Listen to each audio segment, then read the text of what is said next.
Assalamualaikum warahmatullahi wabarakatuh. Salam sejahtera sobat Manggala dimanapun berada. Tentunya kita semua dalam keadaan sehat walafiat dan tidak kekurangan satu apapun. Untuk kesempatan kali ini kita akan sedikit kembali mengulas beberapa kiat-kiat tentang seputaran burung perkutut, tentang keris dan sebagainya. Karena beberapa saat yang lalu saya yang ternyata sok sibuk sekali, banyak urusan yang perlu dikerjakan, jadinya ya jarang-jarang konten. Nah, karena kebetulan juga beberapa saat yang lalu kita berkesempatan untuk melaksanakan ibadah umroh di tanah suci, jadi sedikit terhambat untuk membuat konten. Tapi itu ya nggak masalah lah ya, yang penting kita bisa berjumpa lagi di kesempatan kali ini. Nah, jadi ini ada beberapa pertanyaan yang turut komentar di Manggala Channel yang ternyata saya belum menjawab, sangat banyak sekali. Mohon maaf karena memang saya yang ternyata sangat yang sok sibuk saja ini. Jadi ini ada beberapa ya yang mungkin satu persatu kita jawab ya. Jadi ini ternyata banyak yang bertanya tentang seputaran pengembunan. Nah, ini mungkin yang kita jawab pertama ya, setelah beberapa saat kita libur ngonten ini. Tentang pengembunan ya, pengembunan untuk burung perkutut. Bagaimana saat-saat yang tepat dan waktu yang pas untuk mengembunkan burung perkutut. Jadi sebenarnya untuk pengembunan burung perkutut itu waktu-waktu yang pas itu pada saat kapan? Itu bisa dilaksanakan paling tidak ya seminggu sekali lah untuk pengembunan perkutut. Pengembunan perkutut itu seminggu sekali cukup. Tapi kalau seandainya anda mempunyai waktu yang berlebih untuk bisa mengembunkan perkutut, itu bisa dilakukan setiap hari pun nggak masalah, bagus itu kalau bisa. Tapi kapan kita akan menikmatinya? Ketika perkutut kita berbunyi di waktu-waktu subuh lah. Itu menjadi sebuah kendala sendiri ketika kita kapan harus menikmatinya di pagi hari. Padahal ketika diembunkan tentu akan tidak sering bunyi ketika diembunkan. Tapi tidak jarang juga beberapa perkutut yang diembunkan justru malah berbunyi, ada juga. Tapi ya beda-beda, tidak banyak yang seperti itu. Dan kapan saat waktu yang pas ketika kita mau mengembunkan perkutut itu adalah ketika kita mengetahui kan ketika malam hari itu hujan deras, terus mungkin ya tidak harus hujan deras juga. Setelah hujan itu kan tanah di sekitar kita itu kan basah kan ya. Tanah di sekitar kita basah. Nah, itu adalah waktu-waktu yang pas ketika kita akan mengembunkan perkutut di esoknya hari. Tentunya dengan keadaan cuaca cerah. Jadi kalau kita mengembunkan perkutut tapi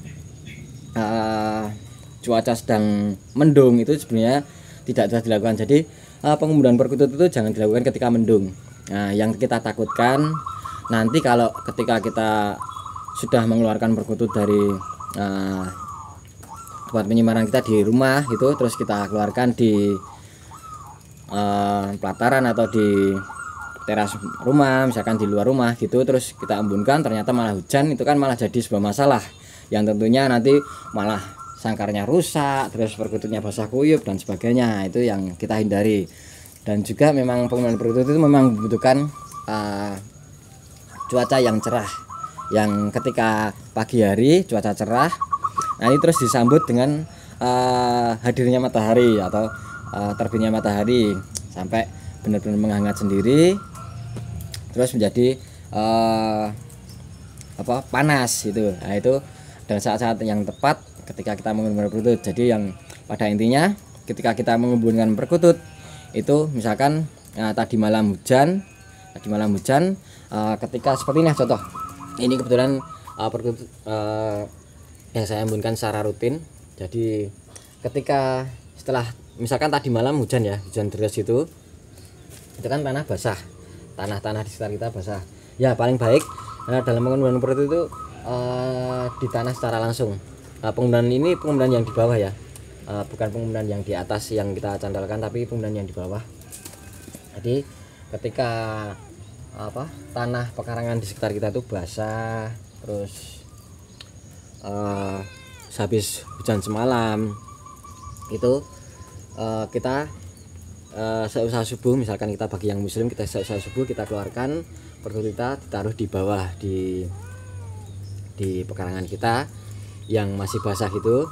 Nah itu sambil kita menanti sang surya muncul, si matahari muncul, itu kita bisa sambil ngopi dan sebagainya. Nah tapi juga kita harus memastikan bahwa di sekitar kita tidak ada sesuatu yang mengganggu, misalkan kayak kucing, mungkin ular dan sebagainya. Nah, kalau di tempat saya kebetulan biasa perkutut berinteraksi dengan kucing seperti ini, contoh ini di samping saya itu ada kucing yang bisa saja siap menerkam setiap saat. Nah itu kalau tidak terbiasa dengan seperti itu malah justru berbahaya ketika perkutut kita yang kita tinggal ngopi, kita tinggal beres-beres rumah mungkin setiap harinya, tahu-tahu sudah ditubruk kucing. Nah itu kan masalah juga untuk kita. Jadi kita hindari seperti itu. Yang kita pastinya tahulah keseharian di tempat kita itu bagaimana, ada sesuatu yang mengganggu atau tidak dan sebagainya. Kalau dirasa aman itu kita taruh, ditinggal-tinggal nggak masalah. Dan juga seperti tadi yang saya bilang, pastikan cuaca sedang cerah. Dalam artian ketika kita mengumpulkan jangan sampai ketika mendung, karena itu berbahaya sekali bagi perkutut. Ketika kita embunkan tiba-tiba hujan deras kan malah masalah buat perkutut kita. Monggo. Jadi kalau kita mengembunkan pada intinya kita harus paham cuaca, kita memastikan tempat kita aman. Dan waktu terbaiknya yang tadi saya bilang, ketika setelah seusai kita subuh, kita embunkan sampai benar-benar matahari itu menghangatinya secara alami. Karena ketika kita mengembunkan di bawah itu kan seolah-olah seperti memandikan perkutut secara alami. Jadi tanah yang basah itu dia akan menguap seperti menghasilkan embun tadi yang akan membasahi perkutut secara alami. Tidak seperti ketika kita semprot, kita mandikan. Nah tapi itu secara alami, yang istilahnya seperti apa ya, teruapi secara alami. Jadi gitu. Terus lalu penjemurannya secara langsung, jadi bertahap. Ketika matahari muncul sedikit demi sedikit, menghangat sampai benar-benar panasnya ideal. Kira-kira nanti jam 7 atau jam 8 kita masukkan kembali. Nah itu udah cukup bagus sekali ketika kita melakukan pengembunan di model di bawah. Beda lagi dengan penggunaan di atas, cuman waktunya sama sih, sebenarnya waktunya sama. Jadi ketika kita mengembungan perkutut juga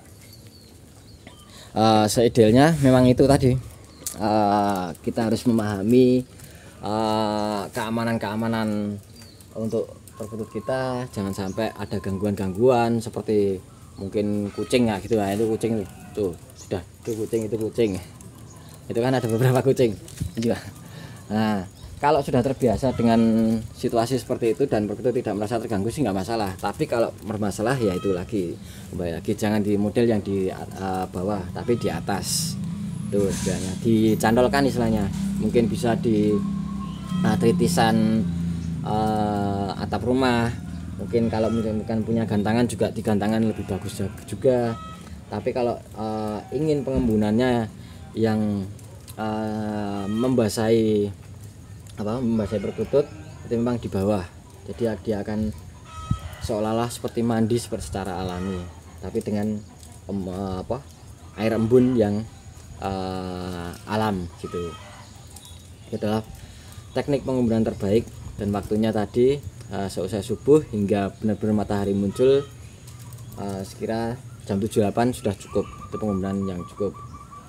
Kalau mau dilanjutkan sampai beberapa jam kemudian sebenarnya nggak masalah, tapi yang penting kita paham dulu apa batas-batasannya.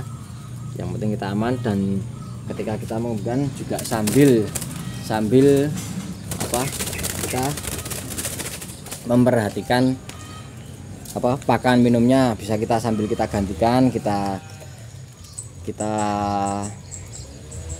yang kotor kita ganti, yang apa yang